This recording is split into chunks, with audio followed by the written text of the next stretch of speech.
Урматтуу Кыргызстан жарандары, урматтуу Борбордук Азия мамлекеттериндеги коомчулуктун өкүлдөрү.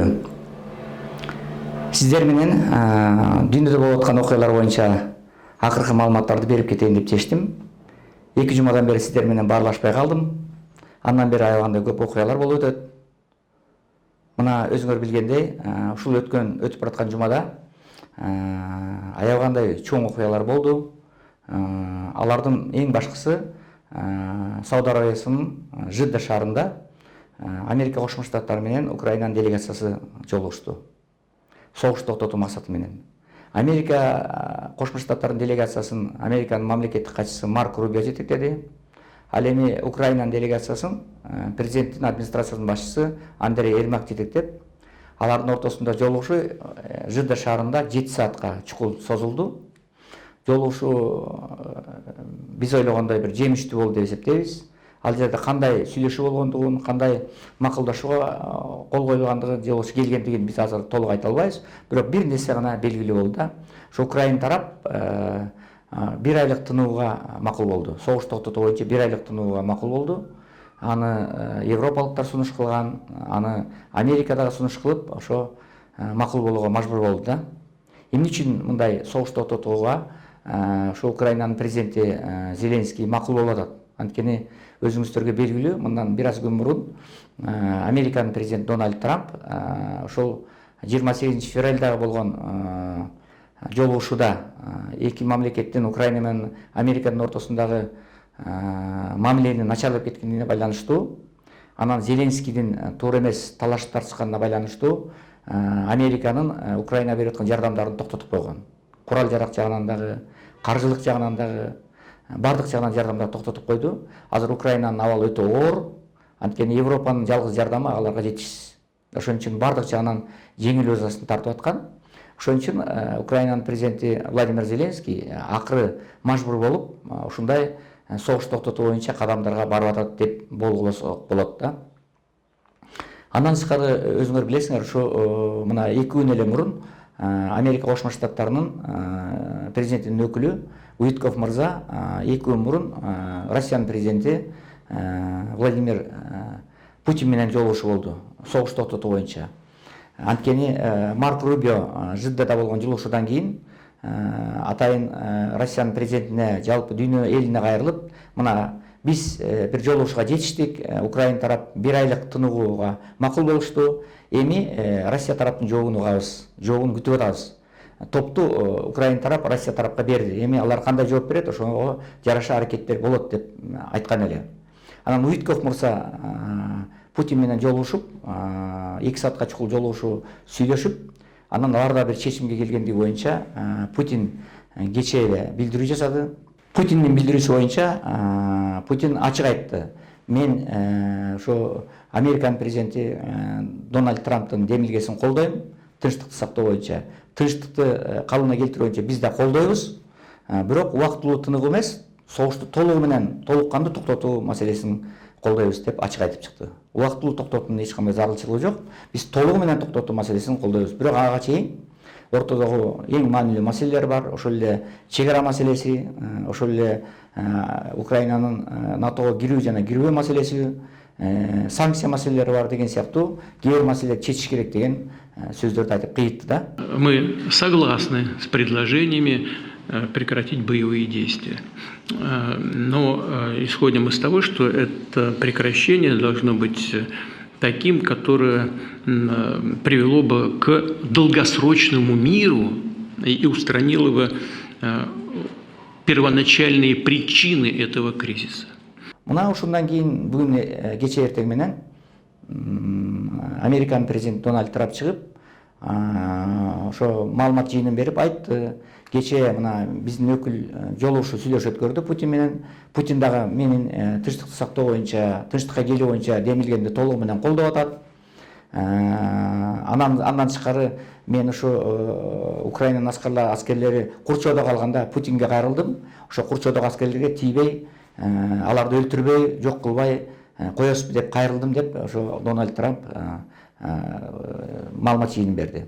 US President Donald Trump has taken to social media following his meeting with Russia's president.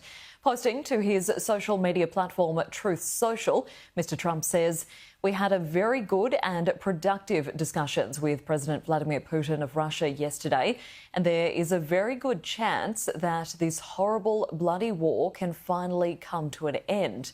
But at this very moment, thousands of Ukrainian troops are completely surrounded by the Russian military and in a very bad and vulnerable position. I have strongly requested to President Putin that their lives be spared. This would be a horrible massacre, one not seen since World War II. God bless them all."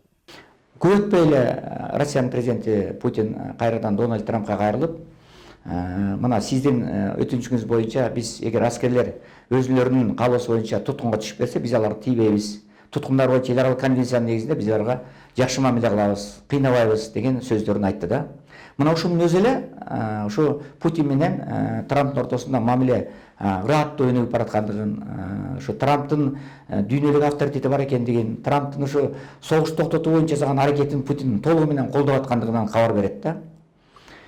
Но прежде чем начать работу, хотел бы сказать, что мы ознакомились с сегодняшним обращением президента США господина Трампа пощадить жизни военнослужащих украинской армии, части которой заблокированы российскими войсками в зоне вторжения ВСУ в Курскую область.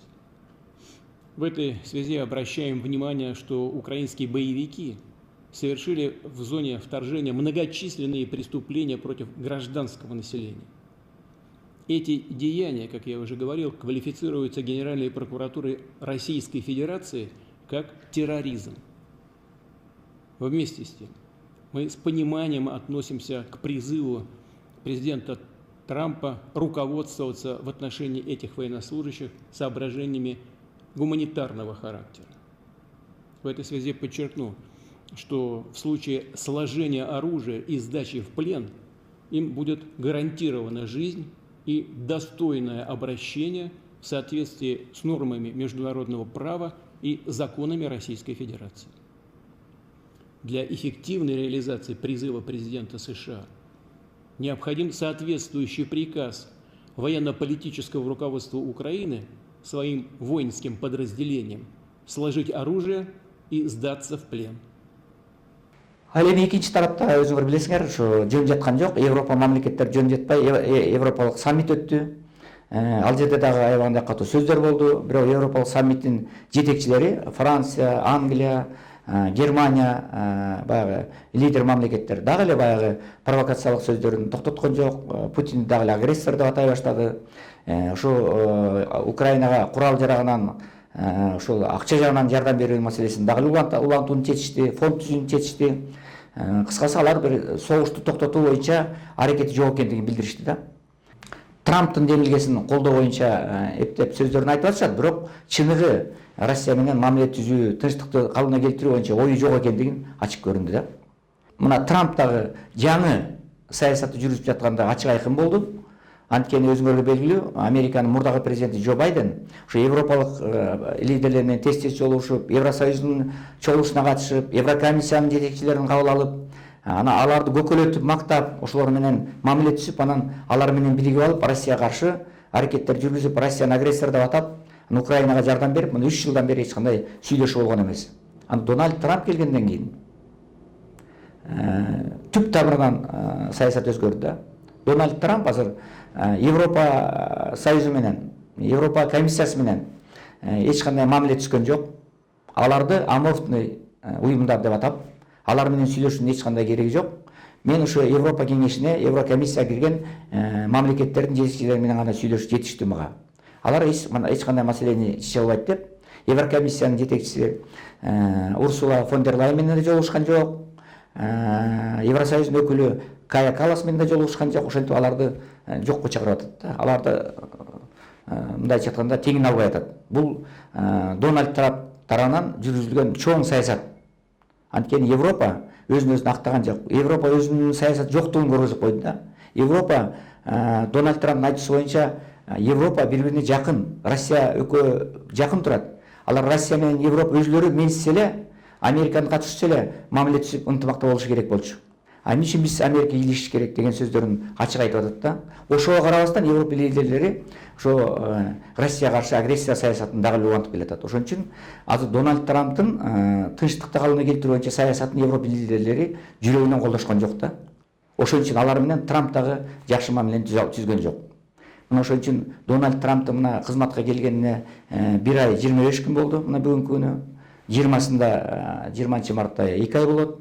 Мына ушул 1 ай 25 күн ичинде аябагандай тынчтыкты калыбына келтирүү боюнча, Украина менен Россиянын ортосунда тынчтык калыбына келтирүү боюнча, жакынкы чыгыштагы туткундардын бошотулушу боюнча, аяктагы дагы тынчтык калыбына келтирүү боюнча Дональд Трамптын саясаты аябагандай чоң мындай демилгеге толуп атат, чоң колдоо көрсөтүлүп атат.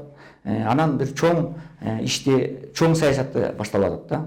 Ошон үчүн мен ойлойм, ушул жакын аралыктарда ушу Дональд Трамп менен Владимир Путиндин ортосунда жолугушуу болуп, мына ушул 3 жылдан ашуун уланып келаткан согуш токтотулабы деген чоң бир ишеничим бар.